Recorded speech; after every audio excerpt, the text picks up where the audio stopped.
Assalamualaikum warahmatullahi wabarakatuh. Halo teman-teman dan ibu dosen yang saya hormati. Perkenalkan, nama saya Pak Husin dan NIM 2412102.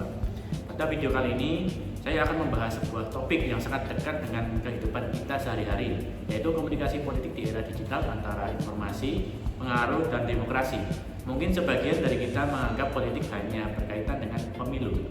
Pasangan calon presiden dan wakil presiden nomor urut 2, Prabowo Subianto dan Gibran Rakebuming Raka masih memimpin perolehan suara nasional dalam pemilu 2024. Partai politik atau para pejabat negara, namun sebenarnya hampir setiap hari kita berinteraksi dengan komunikasi politik.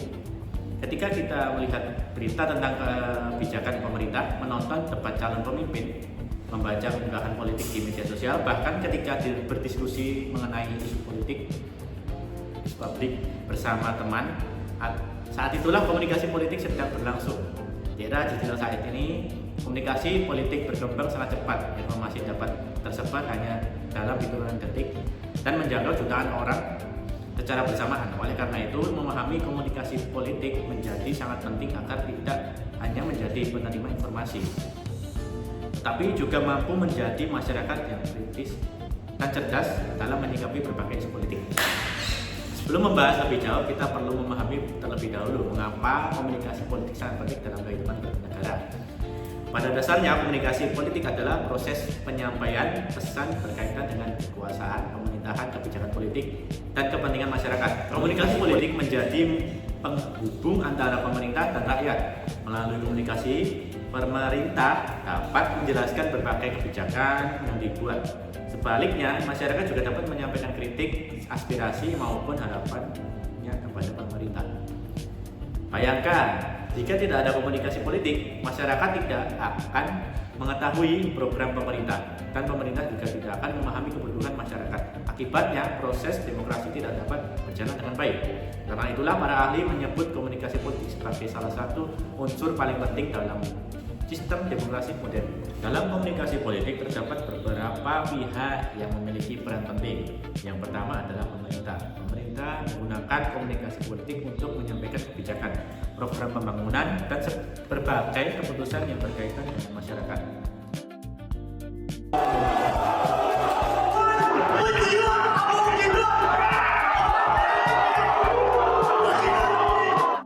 Sebuah forum diskusi yang dihadiri 3 pejabat negara di Universitas Gadjah Mada berakhir ricuh pada Senin malam 15 Juni 2026. 3 pejabat negara hadir dalam acara itu, yakni Kepala Badan Percepatan Pengentasan Kemiskinan, Budiman Sujatmiko, Menteri Agraria dan Tata Ruang sekaligus Kepala BPN, Nusron Wahid, serta Wakil Menteri Pertanian, Sudaryono.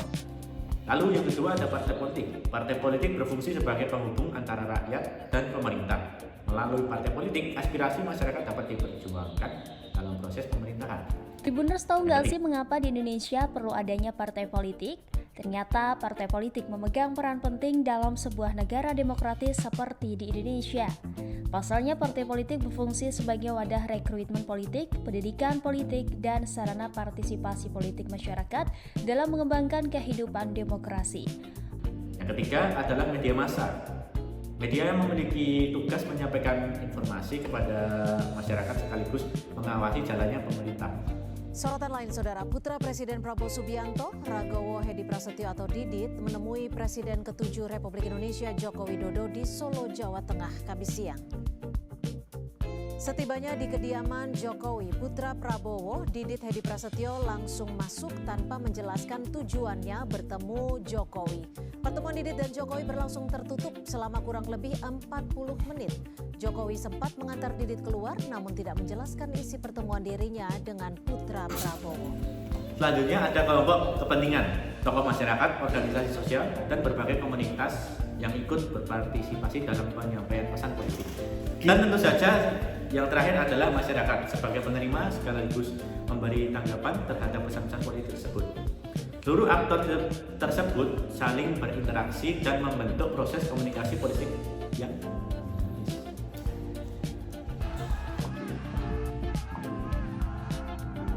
4,5 tahun saya difitnah saya diam. Dijelek-jelekin saya juga diam. Dicela, direndah-rendahkan saya juga diam. Saya dihujat-hujat, dihina-hina, saya juga diam. Tetapi hari ini di Jogja saya sampaikan saya akan lawan.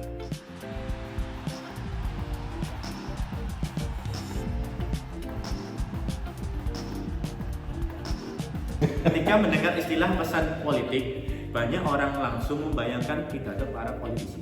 Padahal pesan politik memiliki bentuk yang jauh lebih luas. Pesan politik dapat berupa kampanye, debat kandidat, berita televisi, slogan partai, unggahan media sosial, hingga simbol dan tindakan tertentu yang memiliki makna politik. Contohnya, seperti ketika ada seseorang pemimpin turun langsung ke masyarakat untuk mendengarkan keluh kesah warga.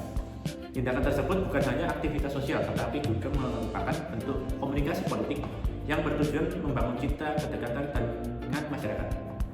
Pesan politik biasanya bersifat persuasif, artinya pesan tersebut dirancang untuk memengaruhi cara berpikir, sikap, atau tindakan masyarakat. Oleh karena itu, penyusunan pesan politik harus dilakukan dengan baik agar mampu menarik perhatian publik dan mudah dipahami.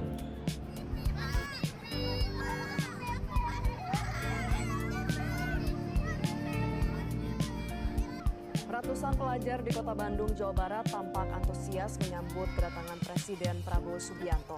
Sejak pagi hari, para pelajar menunggu di sepanjang jalan Gatot Subroto, Kota Bandung, untuk melihat langsung iring-iringan Presiden melintas menuju Seskuad Bandung. Presiden tampak melambaikan tangan kepada para pelajar yang menyambut dengan penuh antusias. Rencananya Presiden Prabowo akan memberikan kuliah umum di Sekolah Staf dan Komando Angkatan Darat atau Seskoad. Kunjungan Presiden Prabowo ke Bandung mendapatkan pengamanan ketat. Salah satu unsur yang sangat berpengaruh dalam komunikasi politik adalah media. Media berfungsi sebagai saluran utama penyebaran informasi politik kepada masyarakat. Melalui media, masyarakat dapat mengetahui berbagai isu yang sedang berkembang, mulai dari kebijakan pemerintah, kondisi ekonomi, hingga berbagai peristiwa politik lainnya. Media juga memiliki kemampuan untuk membentuk opini publik. Ketika sebuah isu-isu terus-menerus diberitakan, masyarakat akan menganggap isu tersebut penting. Fenomena ini dikenal sebagai teori agenda setting. Artinya, media tidak selalu menentukan apa yang harus dipikirkan masyarakat, tetapi media mampu menentukan isu apa yang harus diperhatikan oleh masyarakat. Karena itulah, media sering disebut sebagai salah satu kekuatan penting dalam kehidupan politik. Jika dahulu komunikasi politik didominasi oleh televisi, radio, dan surat kabar, saat ini media sosial telah mengubah semuanya. Kehadiran Instagram, TikTok, Facebook, X atau Twitter, dan YouTube membuat komunikasi politik menjadi lebih cepat, mudah, dan interaktif. Ini seorang politisi dapat langsung berkomunikasi dengan masyarakat tanpa harus melalui media massa. Masyarakat pun dapat memberikan komentar, kritik, atau dukungan secara langsung. Hal ini membuat hubungan antara pemimpin dan masyarakat menjadi lebih dekat. Namun, di balik berbagai keuntungan tersebut, terdapat tantangan yang cukup besar. Media sosial memungkinkan siapa saja menjadi penyebab informasi.